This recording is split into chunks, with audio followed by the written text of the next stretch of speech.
আসসালামু আলাইকুম ওয়া রাহমাতুল্লাহি ওয়া বারাকাতুহু। আল্লাহ নবী সাল্লাল্লাহু আলাইহি সাল্লাম ইরশাদ করছেন যে আমার সমস্ত উম্মতের গুনাহ আল্লাহ পাক মাফ করবেন, শুধু যারা প্রকাশ্যে গুনাহ করছে তাদের বাদ দিয়ে।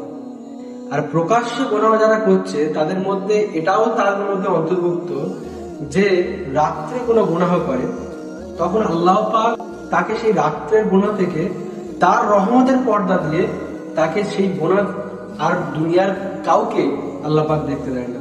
এবার সে রাত্রি যাপন করার পর যখন রাত্রিতে সকালে উঠছে, তারপরে বলছে হে অমুক, আমি অমুক অমুক জায়গায় অমুক জনের সাথে গুনাহ করেছি। তা সকালে উঠে সে আল্লাহর সেই রহমতের পর্দাকে সরিয়ে ফেলছে। তাই এই ধরনের মানুষ যারা রাত্রে গোপনে গুনাহ করেছে কিন্তু সেটাকে সকালে এসে প্রকাশ্যে ছড়িয়ে দিল, এদের গুনাহ আল্লাহ পাক মাফ করবে না।